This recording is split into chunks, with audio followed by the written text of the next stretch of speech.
The NHL is salivating at this opportunity right now as insider Frank Saravalli reveals some details that key members of the Buffalo Sabres core are unhappy reportedly with the team's direction, including young star defenseman Owen Power, Alex Tuch, and much more. We have to dive into Frank's report, exactly what he said, the players named, and some other names from Buffalo that have been linked in trade talks as the rest of the NHL is ready to strike at the opportunity to land one of Buffalo's star young players. Have to dive into the report, the guys named, the implications on the whole league, a bunch of great stuff coming up in this episode of Hat Trick HQ. But quick reminder before we get into things that 89.5% of you guys are not subscribed to the channel. We have daily NHL videos coming out sometimes twice, 3 times a day. So hit that free subscribe button if you want to stay up to date on stories just like this, Mark. NHL Rumor Report, here's the tweet. Frank Saravalli says at least a quarter of the Sabres roster unhappy with the direction of the team. Owen Power, Alex Tuch, Mattias Samuelsson, and other core players could enter the trade market. I mean, before we dive into maybe the specific stats and the odds of this feels like it's always brewing for the Buffalo Sabres. It feels like there's always something wrong with the Buffalo Sabres. They get behind in their rebuild. People have said, what if we could land someone from Buffalo? Now it's becoming a reality. If you're Buffalo, I don't know how you recover from this, and the rest of the NHL, they're taking notice of this. I mean, that's the big thing. We're seeing this Buffalo team continuously try to make it to the playoffs. They fail year after year. This is a core that's been with them for a little bit of time, some more longer than the others. But the big thing is, if Buffalo's losing core pieces, they're going to have to lean into a retool or rebuild. If you're losing big names like Owen Power, a former first overall pick, these guys are going to set you back multiple years, and the direction of this team almost feels more uncertain than we've ever seen, Josh. Absolutely. And it's scary for them. But I mean, look, at least if you want to look at this from a bright side, if this is the case, they're not happy. Like, Buffalo might lose some leverage with these kind of talks getting thrown around. People like, hey, I mean, look, your guys are unhappy. They're going to leave anyway, blah, blah, blah. But at the same time, these guys are great, Mark. And look, I think there's one guy we got to start with here. And I mean, look, there's names like Tage Thompson, not directly named. Of course, Alex Tuch and Owen Power were named. But there is one other guy that Frank himself had at the top of his trade target board this offseason, and that's JJ Peterka. Number one, of course, he's a pending restricted free agent. Scotia Stat has him probably getting somewhere around 5 or 6 years, $7.5 million. Could very well be even higher than that with the cap increasing in the coming years. But he's a guy, Mark, that Buffalo would have to pay a lot to keep. And if some of their guys are unhappy with the direction of the organization, could be Peterka, could not be Peterka, we don't know. But regardless, if Buffalo knows that they might lose some guys, they might have to go into a kind of rebuild. Peterka is one of those guys that could fetch a lot of value back. Now, there's been talk about him going to a few different teams. I mean, the German player of 27 goals this year, 28 the year before.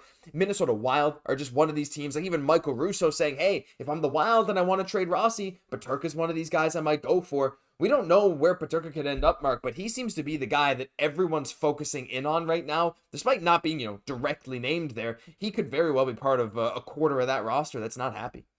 I mean, seeing him on top of the trade boards, this is a player that every team wants to take a run at. Looking at his stats, you're putting up near 70 points on a disappointing Buffalo team. If you put him on a team with an elite playmaker, if you place him on a team that has more high-power offense, we could see easily a 90-plus point season out of Peterka, and I don't think there's a world where we don't see him hit 100 at some point. The stats show he goes out almost a point per game in 77 games. We could see him score 35-plus goals, Josh. I think every team's going to be in on him, and there's a real realm where we see maybe an offer sheet coming in on just such a great player. That's the thing with him, is that there's multiple ways you could go after him. I mean, these reports of him being top of the trade target board, they don't just come from nowhere, right? Like, there's clearly some talks internally about teams kicking the tires at the very least on JJ Peterka. Again, I don't want to say he's one of the ones that's unhappy. I'm just saying, though, if someone's going to go out the door and you can get a good return for him, this might be one of them. So definitely keep your eyes on JJ Peterka. I mean, a star offensive talent. Can't wait to see what he can do with, I mean, look, it's not like Buffalo had all terrible players. Like, Tage Thompson's phenomenal, or Alex Tuch had a great year. It's just that,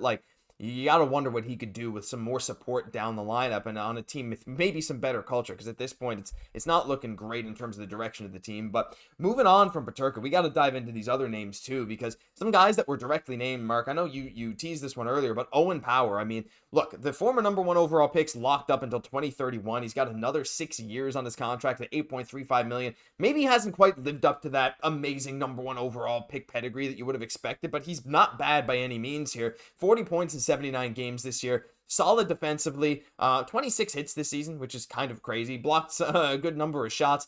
Owen Power is one of these guys, Mark, that I don't know. I feel like in the right situation could still be absolutely amazing, and you still see these flashes from him. You have to imagine if he's unhappy with the direction of the team and he's got that contract, some team is going to come knocking for him just to go and prove that, like, hey, this guy is absolutely worth that cost of acquisition.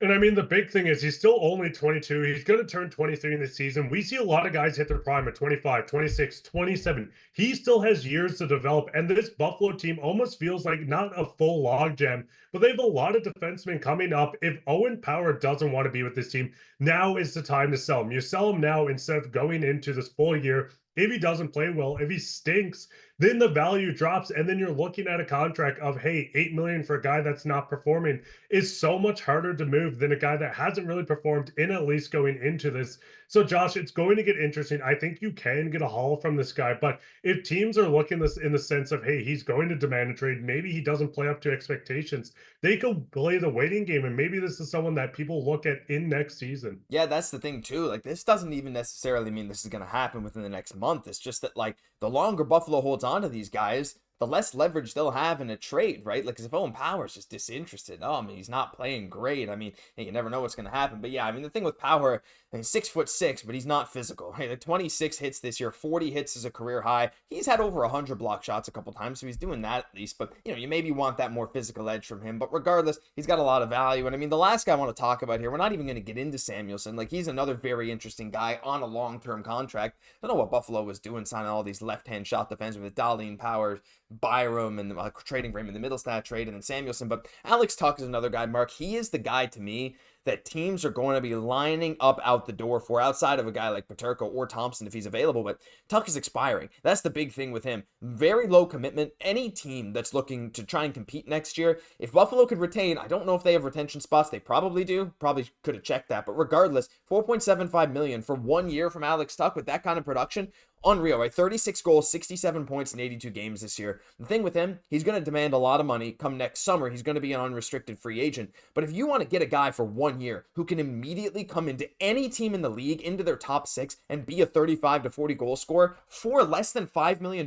let alone any kind of retention if you want to work that out, whether it's with Buffalo or some other broker, it doesn't matter. Alex Tuch is the perfect candidate. I mean, don't be shocked, honestly, if yeah, they could get a haul for him at the deadline maybe, but if he's one of the guys that's unhappy with the direction, he's going to be gone between now and deadline, and there is going to be a lineup of contenders waiting to snipe him. I mean, that's the big thing. I think Buffalo could go out and trade this guy immediately right now for a prospect, a first, whatever it's going to take. But I think the closer you get to deadline, it's going to become more intriguing for teams. You see the cap, it gets smaller and smaller as you get closer to deadline. A $4 million cap might actually only be $1 million against the cap once you hit the deadline. But the big thing is, if you get to deadline, if you retain half on this guy, if a team's only taking on less than $2 million of a cap hit, this contract is going to age very well. A contender is going to use this guy, hopefully win a Stanley Cup with him. Yes, he's an expiring deal, but you don't worry about that if you're hoisting a cup. You can win a cup, take 6 years of not winning after that. As long as you get that one Stanley Cup, that's all that matters at that very point, Josh. There's going to be a bidding war for either him or Power or whoever is available from Buffalo. Now, look, if I'm Buffalo, I'm not just going to let these guys go for nothing. But, again, don't know how much leverage they're going to lose. It's not like these guys can just not show up, but especially with Tuch, like he's expiring. To me, he's guaranteed gone. It's just a matter of which team's willing to give Buffalo the best package for him. I think Buffalo could get something good, like you said, a nice bidding war could rise up for him. Peterka, RFA this offseason.